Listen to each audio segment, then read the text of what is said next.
Ustaz, apa yang dimaksud dengan hizbiyah? Apakah perhimpunan Al-Irsyad termasuk hizbiyah? Hizbiyah kalau tidak dibangun di atas Al-Quran dan Sunnah maka itu hizb yang batil. Tapi kalau hizb yang dibangun di atas Al-Quran dan Sunnah maka kita disuruh, ala inna hizballahi humul ghalibun. Ketahuilah hizbullah itu yang menang. Jadi Allah menyuruh kita bikin hizb, ya, tapi hizb yang benar. Ya. Adapun perkumpulan itu hanyalah sarana.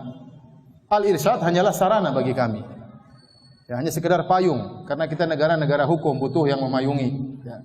Kalau ternyata Al-Irsyad menyimpang, tinggal kita tinggalkan, gampang saja. Saya sudah bilang sama teman-teman semuanya, kita tidak dibodoh-bodohin oleh mereka, kita justru ingin memperbaiki mereka.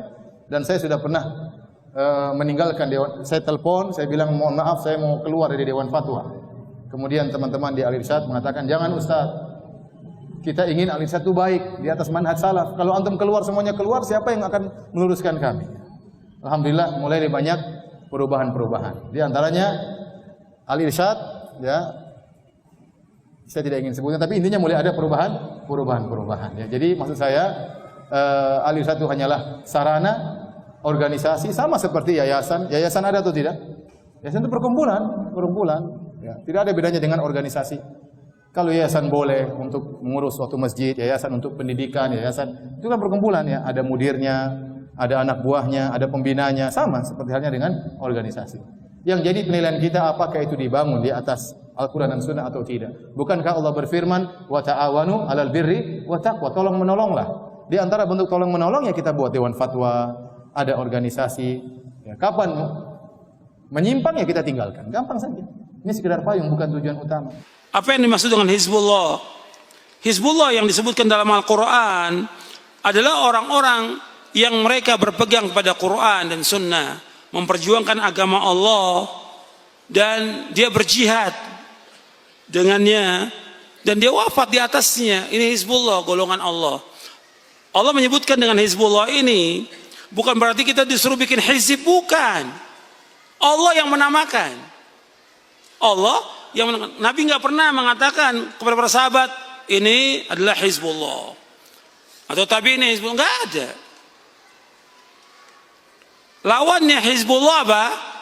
Hizbus syaitan. Allah sebutkan dalam Al-Quran dua-duanya. Ada Hizbus syaitan, ada Hizbullah. Nah kita jangan bikin hizb ini, kelompok, golongan, atau masuk ke dalam ormas, jangan. Justru ini akan mempersempit jalannya dakwah. Dakwah ini luas, kita merdeka. Tadi saya sebutkan dengan kita mengucapkan syahadat asyhadu an la ilaha illallah wa asyhadu anna Rasulullah, dengan kita belajar Quran, Sunnah, pahami salaf, kita merdeka. Enggak terikat dengan kelompok, enggak terikat dengan golongan. Enggak terikat. Kita bebas. Tapi kalau kita ikut kepada golongan dengan menamakan Quran dan Sunnah, apa bedanya dengan orang-orang hizb? Apa bedanya dengan firqah-firqah yang ada? Firqah-firqah yang ada ketika Nabi menyebutkan bahwa umat Islam terpecah menjadi 73 golongan, 72 masuk neraka. Semua 72 itu orang Islam atau bukan? Islam, umat Islam. Semuanya ngaku Quran Sunnah atau tidak? Semua ngaku Quran Sunnah, nggak ada nggak ngaku Quran Sunnah. Kalau dia nggak ngaku Quran Sunnah, cukup berpegang pada Qurannya, kafir atau tidak? Kafir. Semuanya golongan yang sesat itu mengatakan Quran dan Sunnah. Nah sekarang ada lagi timbul orang, kita bikin kelompok atau ormas Quran Sunnah. Apa bedanya antum dengan kelompok yang sesat? Apa bedanya? Sama. Nanti yang udah masuk ini nggak cocok orang dengan dia. Bikin lagi nggak? Bikin. Nggak cocok lagi, bikin lagi. Jadi berapa? Kelompok dan ormas. Dan setiap golongan berbangga dengan golongannya. Allah sudah ingatkan dalam Al-Quran, jangan seperti itu.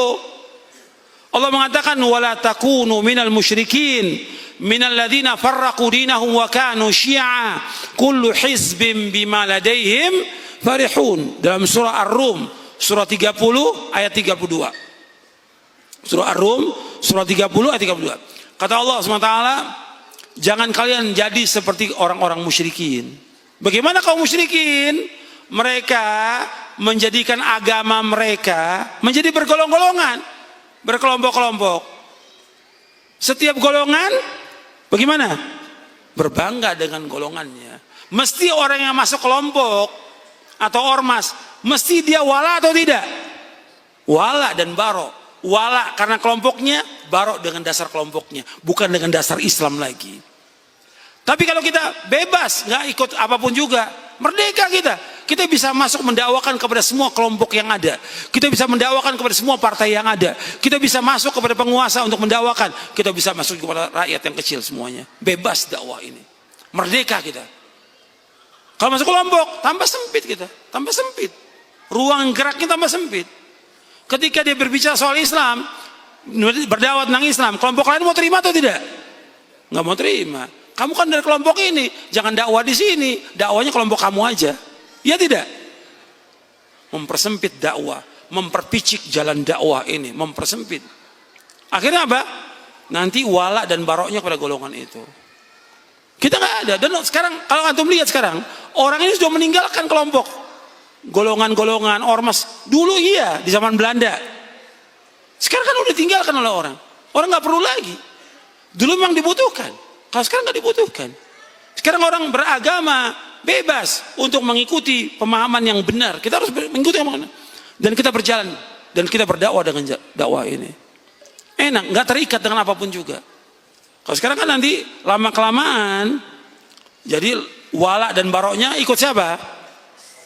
Ikut kelompok. Akhirnya bukan jadi Hizbullah, jadinya apa? Ibu syaitan nantinya. Waliyadzubillah. Jadi ikhwani fiddin, azakumullah, kita paling penting ini dakwah tauhid. Memang banyak orang-orang berusaha untuk mengajak kepada kelompok atau ormas atau yang lainnya. Kita nggak usah ikut. Kita sibukkan dengan belajar Quran wa sunnah ala fahmi salaf dan cari usaha-usaha yang mengajarkan demikian. Jangan kita dibawa kepada kelompok, jangan. Nanti kalau sudah ormas nanti naik lagi. Naiknya kemana? Partai. Kalau partai masuknya ke mana ini? Politik. Nggak akan ketemu antara dakwah salaf dengan politik, nggak akan ketemu selama-lamanya. Justru kita harus meninggalkan yang seperti itu, nggak manfaat. Kalau udah masuk ke politik, hancur udah dakwah.